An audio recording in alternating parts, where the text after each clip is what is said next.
In this episode of the Ignited podcast, I'm talking to Mathias Bruhn. He's an expert in charismatic power or charismatic leadership, and he's a trusted advisor to leaders. Charismatic power is something that we can all benefit from. It doesn't matter if you're an employee or a leader. It is something that we can all use in our daily life. Charismatic power positions us as a more natural leader. By being a more natural leader, people will automatically follow you. This is beneficial in a number of ways, but one of the things that I really find interesting about charismatic power is that it's even more efficient than giving employees a bonus, for instance. A bonus is something that can be a downwards spiral, because if you give an employee a bonus this month, then you have to give a bigger bonus next month in order to motivate the employee. So just by changing the way that you instruct or the way that you talk to people, you will be able to motivate them. And I think that this is more beneficial for leaders and employees. Personally, I love the opportunity to improve my communication skills. And if you're anything like me, you will really enjoy this episode.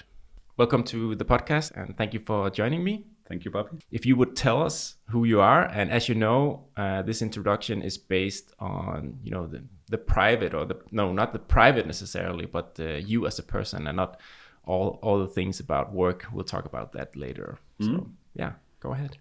Yeah, I'm Mathias Bruhn. I'm 28, soon to be 29 years old. I live in Copenhagen, Valby, together with my girlfriend and fiance. And what to say? Well, as largest part of my personality is actually creating new relations. And we had a conversation once, you and I, about how I make use of my time, and that's actually around people. Mm-hmm. So I love to work out, I love to do exercise, but it usually has to be in the team. I love to do work, but it has to be in cooperation with someone. So relation establishment would be one of the things that actually goes through all of my personal as well as work life throughout the whole thing. Yeah, I'm originally from Køge, down south of Copenhagen, and I've lived in Lyngby early on when I was being educated as an engineer, while I moved to Copenhagen to become a business psychologist from CBS, Copenhagen Business School. So it's been around, but always on Sealand here in Denmark. Okay, that's cool. So you're talking about sports. Are you into any specific sports or just workout? For the past 2 years or so, it's been CrossFit. Okay. Combined with running and making sure to get my swimming done. Mostly because it's kind of meditative to me. So nice. I swim at least once a week. Okay. But also just to look down at the floor in the lane and just paddle away. So what happens when you do that? You said it's like a meditation for you. Yeah. What happens is actually that I cut off my brain. So I stop thinking. And as soon as I get into a nice flow, whenever I actually end up in the right flow, it's probably, I suppose people have tried when they run long distances. You start thinking more clearly, but not necessarily about anything, right? To begin with, it's just the pumping of the strokes or the feet hitting the ground. And then suddenly you go into this meditative flow of having the thoughts that you need, but not necessarily all the clutter of missing thoughts. Yeah, I think a lot of people have that, a lot of clutter, and actually I think a lot of people have difficulties clearing their mind and focusing, and to get rid of all those thoughts that are not really productive. And I think when we have all that clutter, it's difficult to focus on the things that we really want. So unfortunately for me, I haven't found that specific thing that really clears my mind. It's not exercise. Sometimes I did it when I drove to work. I had a half an hour of driving, and I used that to try to think about as little as possible, but it's difficult. Very much so. I actually just spent this summer on a 4-day yoga and meditation camp just to experience something new. So it was a silent retreat for 24 hours where we couldn't talk anyone. Was that here in Denmark? Or? Here in Denmark, down in Møn. Okay. I was there with my girlfriend. And so you couldn't talk to each other either? No. For 24 hours? Or? Yeah, we had to look at each other's knees. Wow. We couldn't even get eye contact because that would be communication. Okay, so I mean, it wasn't only for specific sessions, it was actually for 24 hours straight. Yeah, we were there for 3 full days, 24 hours. And every morning there were 4 hours of silence. And then we did meditation sessions throughout the day. And then one of the days, 24 hours, was spent completely silent, 20 people on the course. It was an amazing experience. 4 hours, 20 people.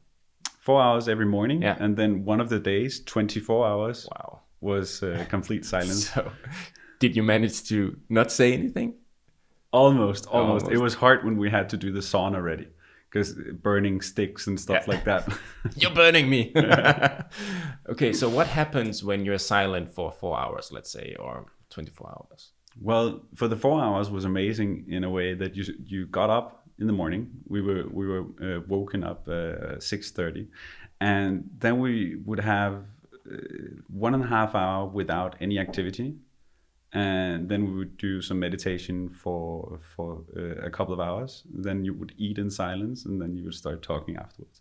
And what happens is actually that you end up being so focused on what is actually around you, just going for a walk in the morning before you speak with anyone, even though there's people around you, is crazy weird, but in a good way. And that happened even more actively with the 24 hours, because we kind of had to we couldn't read any books or take in our phone or anything. It was taken away from us for the whole stay. Really? Yeah. So it ended up being for 4 days you didn't have access to your phone? No. Seriously? What do you do? You actually end up being inside your head. Did people get nervous that they couldn't get in contact with you, or? No, nothing like that.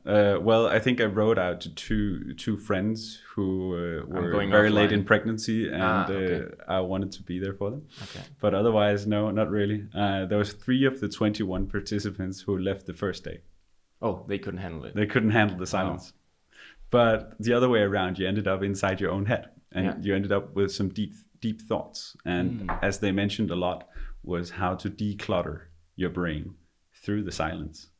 So the entire purpose was to declutter and be able to focus. Yeah, detox for the mind. Yeah, that's really interesting. I heard one of my friends, he did the same. It was just, I don't know, maybe in India or somewhere hot at least. I didn't know they had these retreats here, but it makes sense and it's really interesting. So did you achieve what you thought you would, or? I achieved a knowledge that silence is awesome. And I'm going to look into trying 3 days in a row. The owners of the spot down in Møn, they tried 33 days in a row. Wow. Together with 150 other people. I like everybody. How did you do that? So that's crazy. I gained some knowledge, and I've always been like this. I've walked the Camino de Santiago down in Spain to experience being alone in that way around. We walked the Camino this summer and went for so this that's yoga like retreat. a Danish version of the Camino, or? Yeah, exactly. Around an island of 180 kilometers down south. Interesting. So yeah, I think in these modern times, it's not something that a lot of people would actually think about, what it means to have a decluttered mind. I mean, a lot of people would probably feel the stress of, the consequences of being in a life where you're constantly communicating and being connected to everyone and trying to be up to date with everything all the time. So personally, for you, what do you think you gained from being able to declutter? Well, I have all the social media accounts, but I try not to use them. Usually it's before or after. In general, it was to answer the question. Yeah. And when I use the social media accounts, it's typically when I'm the more stressed and need somewhere else to go, so have the mind go away. But these different parts of vacation or decluttering or personal development, as I call it, is definitely a way to figure out what is actually needed and what is just default. What do we just do? Yeah. And whenever I'm more in balance, I would use less social media accounts, stay in contact with everywhere. Even though I've had my own company for 8 years now, I haven't received emails on my phone for 4 years, I think. Because you turned it off. I turned it off. Yeah. Notifications, they're not that important. If a customer needs me, or one of my employees, they will call me or send me a text. But emails is too much information. Just an example that I would try to focus on staying in the present and staying here and now. Instead of trying to be everywhere at once, it's better to have a focus. Yeah. Why is that? Well, because it's charismatic. Now we're starting to open the discussion for today, actually. I'm a bit curious about what you actually did to your phone. So you turned off all the notifications so nothing can pop up on your phone. Yeah. I receive calls, emails, and my calendar. Yeah. My calendar is my god. Yeah. Actually, I did the same. So my phone is actually completely silent all the time. Oh, really? There's not even a call. That's so cool. So it never bothers me. Okay. Because I had it, I don't know, a couple of years ago, maybe 4 years ago. I actually tried to go back to one of the old phones that wasn't a smartphone. Okay. Yeah. So I tried to live with something that wasn't a smartphone for an entire week because I thought that the smartphone itself was the problem. So what it's a long story. What I found out was that the smartphone wasn't the problem. No. It was the way that I used all those opportunities. And one of the things that I realized was that the phone and all that information was controlling me and not the other way around. So I figured out how could I actually change that? How could I be in control of things and still use all the good things, because they offer a lot of good things. For instance, the calendar. I also love the calendar. You have it at your fingertips and you can really make sure that you keep your appointments and plan your life. I really enjoy that. Yeah, of course. So I lost a lot of things by going back to the old phone. So I decided to make my phone completely silent. And that way, it's only when I open a program or an app that I'm actually disturbed by it. Yeah. And I totally agree with you. You don't need to watch emails constantly. No. It's like a never-ending race to answer the emails instantly. It doesn't make sense because nobody need an instant answer for everything. No. It's just we are so busy. And I also think that is why all this connectivity and the feeling of being busy and in a hurry, that is also why it's a really good thing to declutter, I think. To actually take control of the path in your life, not letting everything happen to you and push you in some kind of direction. I especially love the last sentence you use right now. Yeah. So making everything a choice instead of having them made for you. Yeah, exactly. So you made a choice to remove everything, like complete silent mode. Yeah. And then you choose when to act instead of feeling like you should act. Because Exactly. whenever we feel like we should do something, we lose, well, maybe control, but also choices. And you might get a lot of possibilities out of someone calling you. But the possibilities that are important will still be there when you choose to actually call back or answer an email. Yeah. So. Now I think we should hear a little about what you work with. Well, what I do, I'm an entrepreneur like you. I've been teaching and coaching leaders and other entrepreneurs in general, actually. So it's been a development of, first off, these speeches, which ended up being workshops, which has ended up being courses. And I work as a consultant in larger companies where I teach groups of leaders and employees how to present themselves, present a project of the company, And through such things, how to gain this charismatic communication and power, as you say. And more so, whenever you become better at presenting yourself or the knowledge that you have, whenever you gain more tools towards charismatic behaviors, you naturally become a more natural leader. Because people tend to follow people who are more charismatic. And it's actually just biology. So what I do is actually try to help people being able to help each other even more and create these strong relations that I believe creates trust and better organizations. So one of the things that I wondered when I read the article is, do you think of this like as a framework that we could compare to other philosophies of leadership, or is it just mainly focused about, is there a difference between, this charismatic power or way of leading people and what I would call old school leadership, where, a leader was more a manager or a boss that told people what to do, where people didn't choose where people didn't necessarily choose to follow their boss or leader, but they were just doing what he said and what they were told to do. Yeah, what we're taking up right from the beginning is actually management versus leadership. Yeah. Are you telling people what to do, or are you showing them a way to go? And there are many definitions. Actually, charismatic leadership is a huge topic in leadership studies and scholars all over the world, and has been for many years. As I see it, we've been through different periods of time, and naturally the leadership or management is developed throughout time. Yeah. Where we started off with the more authoritative person, up until around the 80s. The person that would be tall, probably white, around 184 if you look at studies, centimeters tall, Caucasian, and they would be pretty stern. Like they would serious and put their hand down into the table and dominate people, make use of power. Yeah, and they would always be the smart one. They would be the smart one. They would have all the answers. Where do we go? Yeah. And there are some key people who were able to do it in a different way, but this was the stereotype of a high promotive leader. Yeah.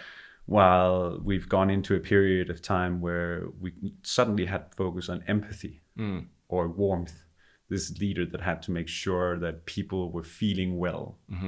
And it started changing around the 80s, 90s, and became a huge focus throughout those years, and ended up actually being a focus of leadership to make sure that people were well around them.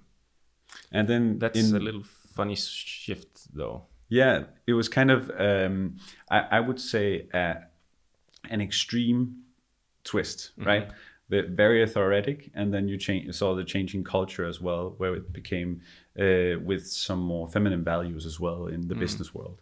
And suddenly it started a change, not primarily, but we saw a change happening. And then as we come to this declutter talk as we have today, we've the past 10 years seen a huge focus leading towards the maybe not mindful, but the present leader, or the one who has to try and make sure that they're here and now. And I see the change going towards this, being the present leader, or being the person on the spot who are able to use both the empathy, warmth, but definitely also the power. Yeah. Because all things are actually something that we follow by biology. Okay. Human beings, we are drawn towards these different traits, these ways of behaving. Yeah, where we choose to follow somebody instead of just doing what we're told. Exactly. Yeah. So if you combine these three main parameters, power, warmth, and presence, you actually end up with a charismatic leader. And if we go way back to a hunter-gatherer society, the one people would follow would be the alpha male or alpha female. But this person would more be the strong person that would hit you if you didn't follow, or would hit someone if they didn't move those things right now. Yeah. What was harder to find was actually someone who was also empathetic towards the group members and wanting to make sure that the group members felt good right now. So the combination of the three would be the less often seen leader. The classic alpha male or female would dominate through their strength, but suddenly you would have someone to follow because they wanted to make sure that the group had its best way, and not only that person had its best way. But why is it important? Why is it important to make people feel good right now? I mean, what about the promise that you could be really well in maybe a year from now? People don't care about a year from now, or well, we could go into the marshmallow theory and look into when people would actually like everything to happen. So as we spoke of with the cluttering and the technology, one of the reasons why we're so addicted to the phone is because every time it says bang, it's actually gratification. You get something from the phone. Oh, someone needs me. Yeah. So if we make sure to help people right now instead of saying, yeah, I'm going to help you next year, then they will feel more important because you choose to spend time on them right now instead of spending it on yourself. That said, you shouldn't always make sure to spend all your time on everyone else's problems. You need to keep some of the power and stand strong for yourself. Otherwise, you'd lose yourself. Otherwise, you would lose yourself. Yeah. So you mentioned the marshmallow theory or experiment. Is that where kids confronted with the opportunity to get one now or two later? Yeah, exactly. Yeah, I forgot about that one.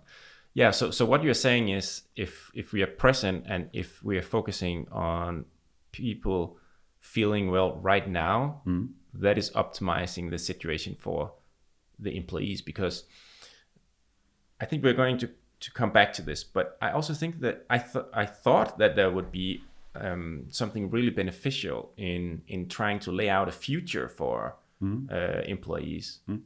But I realize from what you're saying is that if you could do that, of course, it's not like one or the other, but I think that some leaders would focus more on the plans and where people could go, like there's a career here for you in this company and you can be this and that in the future.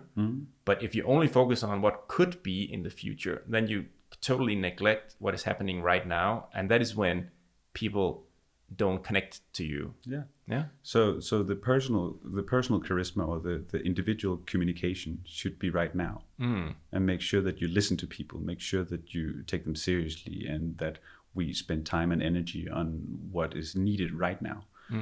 While, of course, as you say, it's amazing what a purpose can do to someone in a company when they have something to go for in the future, and making sure that you have some way to, for example, climb a ladder if people are driven by such. But others are more purpose-driven, as we see with the new workforce, the young workforce, young professionals now.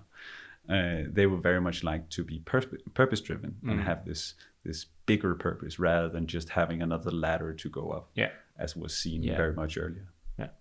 So we talked about management and leadership before. And what do you think are the main differences in management versus leadership? I think we all have ideas, but what do you think are the main? I always get this picture in my mind. So if you have two groups of people, they are trying to move a box in a direction. And one group of people have someone on the top of the box with a whip.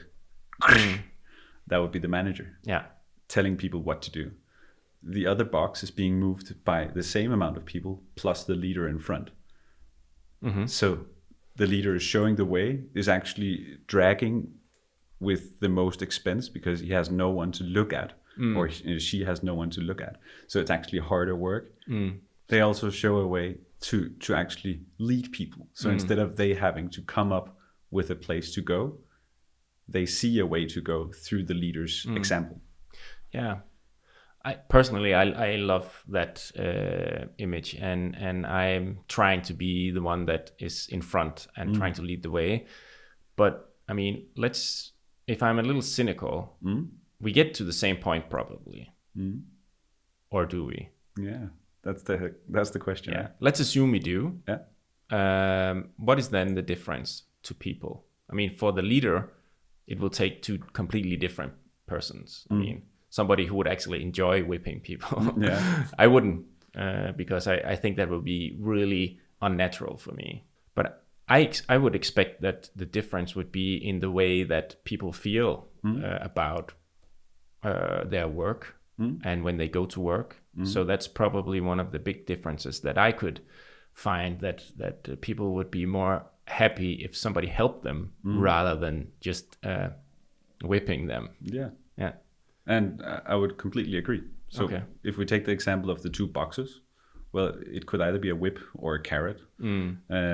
If we look at the 2 boxes with 3 people trying to make this box go somewhere in both groups, you would have either someone sitting on top of the box, so the box is heavier, while whipping or giving them carrots, with 3 people trying to drag it.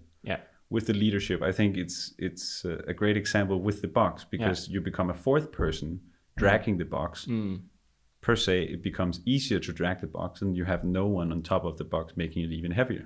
And that translates directly into costs in the company. So it would be more costly to have somebody sit and yell on the box instead of actually pulling the weight. Exactly. And if you look into the studies of the charismatic leaders, since we were talking about that right before, you could look at John Antonaki's studies back from 2015 and further studies back from 2012 about charismatic leadership tactics, and how through a very, very small difference in training, let's say 5 sessions of coaching and training of a leader within charismatic leadership tactics or charismatic behavior tools, they were actually able to motivate people with a different purpose completely through just a small speech.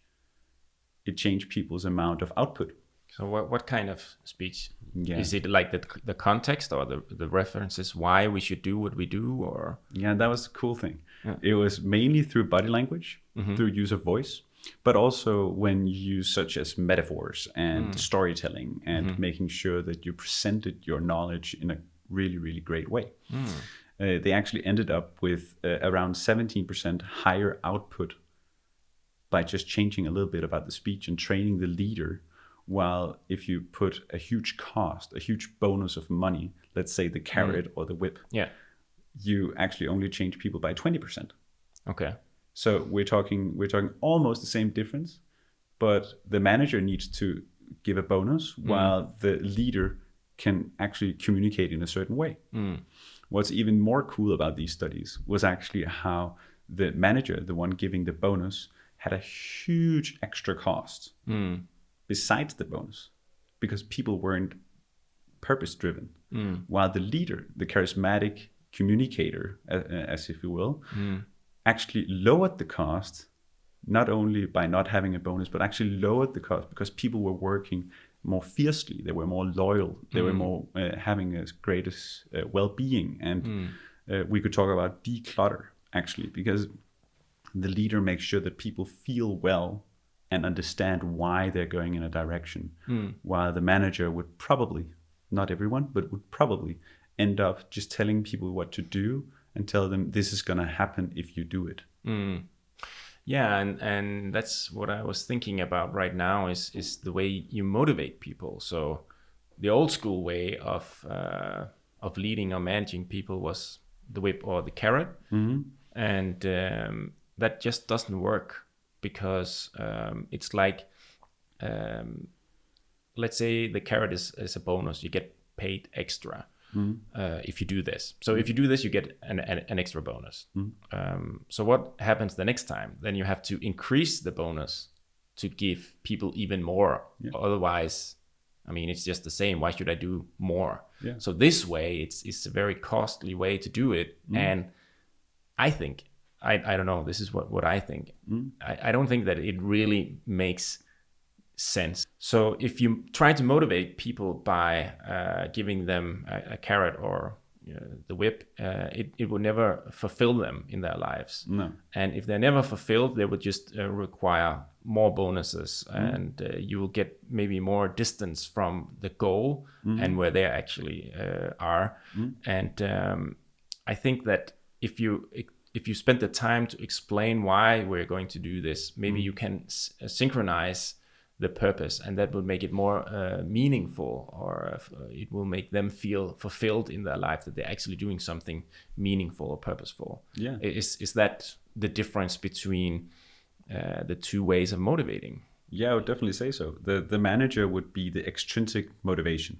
So it's a motivation theory saying intrinsic or extrinsic. Yeah, so from outside from or outside inside. or from inside. Okay, yeah. And the charismatic leader would be purpose driven, would be telling them the why. If you spoke of Simon Sinek, why, how, what, big fan. and making sure that people understood why we were doing as we're doing, while motivating them through showing the charismatic magnetism, drawing people towards them and their purpose, while the more old school carrot and whip management would be more focused on what we need to do right now. And they would focus on the bonus. And as you say, well, if you give a bonus now, then you have to give a bonus again later. Yeah. And it probably needs to be bigger because it doesn't create loyalty. No. So people are just waiting for the next bonus. Yeah. And it's very costly.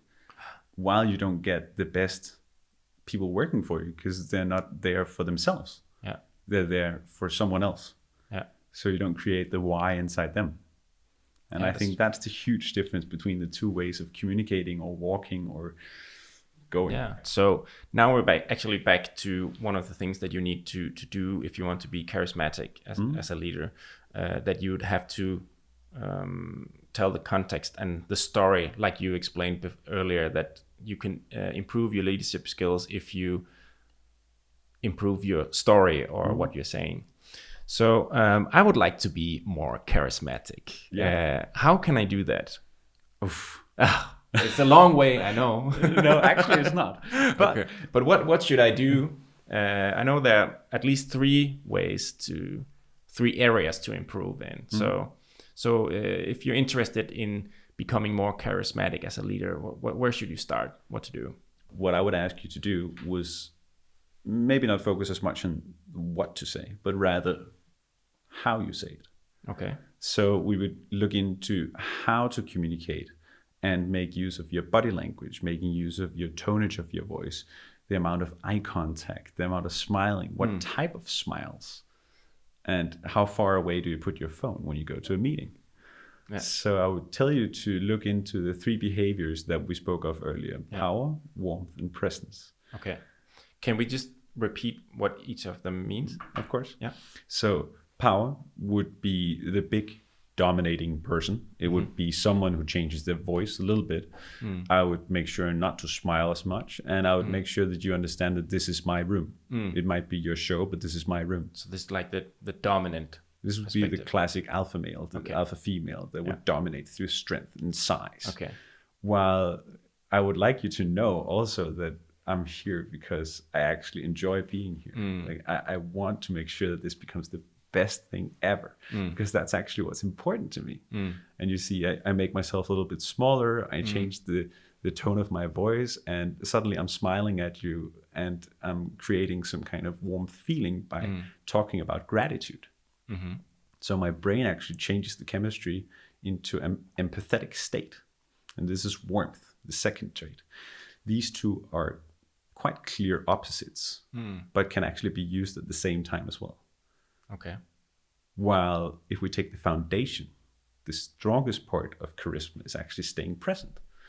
And presence is essential to actually being in a conversation with someone. You can try and think of a person who's looking at their watch or dragging up their phone while they're talking to someone. And I'm doing it right now on camera and it feels so weird to me. Yeah. But already there, I was not present. Yeah. And as soon as we're on our way out of the door, it doesn't matter if I've been the big bossy guy or if I've been the warm and empathetic. If you feel like I'm on my way somewhere else, you don't care how I'm acting otherwise. So what happens if, let's say, I was to follow you and you're halfway through the door? So I would like disconnect and I wouldn't feel the natural urge to follow you. Is that what the consequences are? Or? Well, I think you would lose everything that you've tried to gain as a leader. Okay. If you are trying to dominate someone, hitting the table, standing up straight, almost yelling at the group, if they feel like you're too busy to actually stay there with them when it gets tough, then they don't believe that you will actually defend them. And power is about being the one going in front, being the big gorilla that will take care of the group. But if they feel like you're on your way out of the room, something else is more important, then as soon as you're gone from that moment, they won't remember you as a leader. So is it safety or trust, or maybe a little of both? Well, I think it creates everything together if we look at power. But it's the combination with warmth and presence that creates the trust. Because people can trust someone who's there for them and powerful enough to move that mountain. And they want to do it right now. They're not on their way out. So power is about being able to move something to somewhere. Warmth is about showing that what I move for you. Presence is about ensuring that people understand that you'll do it for them right now, not later on. Yeah. I'm not putting myself first. I'm actually putting you first by being here. It's actually about asking people what they're doing and show an interest in people, if I understood it correctly. Yeah. And making sure that you have moments when you're present instead of trying to be available all the time. Yeah. So if you go to a meeting, then make sure you have time before the meeting and after the meeting. It can be very short time, but that way around, you make sure that you actually know what's going to happen at the meeting and you can react to what happened at the meeting. Instead of doing what we see in a lot of huge organizations with people having meeting without actually having breaks. That way around, you would never be able to be truly present because you're thinking about the next meeting or thinking about what happened earlier. You might even have your phone on the table is the biggest don't. Yeah. Because it might vibrate, and even just by having the screen pointing up, people by default think that something is more important to you than the meeting. Yeah, we've all tried that so many times. There's somebody and you're trying to explain something and they're like, blip, blip, blip, blip, yeah, blip, exactly. blip. So how can you be present here? You're not here. You're actually more interested in what's going on there. Now the phone is turned off, but I usually turn it upside down so nobody can see what's going on. And I wouldn't, have a message from my wife pop up in the middle of the meeting. Exactly. And even better would be, or easier, if you go to a meeting somewhere in an organization, well, take the phone, put it down into your bag. Yeah. If we take someone like Tony Robbins, from the States. Yeah, I went to one of his events in LA. It was cool, awesome. Cool. Yeah. He has this example of presence, actually, not referring to the charismatic leader, but to staying present, where he has a great laugh about people taking their phone and using it during a meeting because it took the other person around, 30 seconds to make the call? Well, if you go to a meeting, it's something that's been planned. You've gone some distance to go to the meeting. You spent, 45 minutes, an hour on the meeting, and then you spend time going from the meeting again. So maybe 2 hours, 3 hours, while apparently when someone called you, it's the most important thing in the world. And that's a clear example of, staying present. Yeah. Making a choice of who's getting your attention in what moment of time. Yeah. I think we have time to just sum up the three areas that you should improve if you want to be more charismatic. Could you help us just do that? In a very short summarization, power would definitely being able to stand up to yourself, stand up to what you're doing, and stand up to the people that are in front of you or that you're going in front of. It's a way to make sure to have a larger body language in the room, making sure that people understand that it's serious right now, but also where you keep in touch with what is the way we're going. Warmth would be, towards the opposite side. It's where you're more empathetic. It's where you keep that great warm eye contact. You add the smiles where you're using tools like gratitude to make sure that you understand that this is actually meaningful to me to be here and part of what we're doing. But also you need to know that I'm not perfect. I want to help you, and to help you I need to know what you feel or what is the trouble that we're with right now. That would be the second trait of warmth. And as a foundation, as we mentioned earlier, would be presence. So being right here, right now. Not necessarily being available all the time through, but choosing points of time when you're actually available.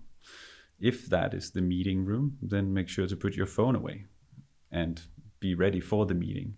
If it's some time during the day, well, tell your employees when you're available so you make sure to be fully present with them in those time slots rather than trying to be everywhere at once. So I think that would be the 3 traits that we've actually gone through of charismatic leadership. Thank you. Thank you very much for summarizing. And thank you so much for joining me today. I had a really good time and I learned a lot. So I think that people will learn a lot from what you had to tell us today. So thank you very much. Thank you very much. It's been very, very enjoyable. And if people want to follow you, is it on LinkedIn or Instagram, or what do you prefer? Oh, you don't use social media. I have LinkedIn, okay. And I would love to connect. So please do connect and write me. Yeah. Otherwise, take a look at my website, mathiasbruhn.dk.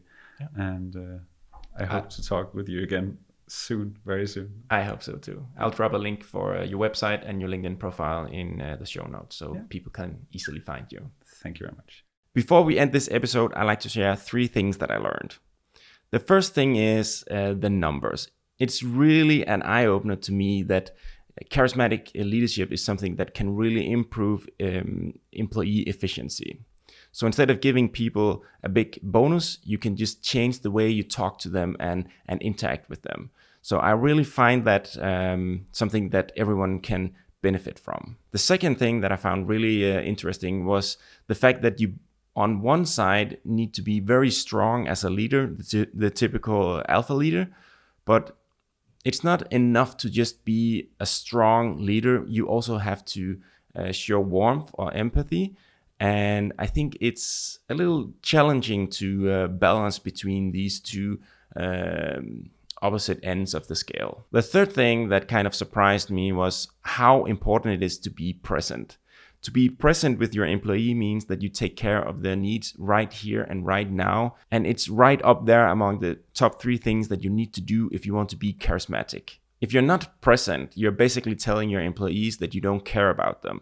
And because of that, it's extremely important to be present on a day-to-day basis. If you enjoyed this episode, please give it a like. And if you haven't already, remember to hit that subscribe button as well. Thank you so much for watching. I will see you in the next one.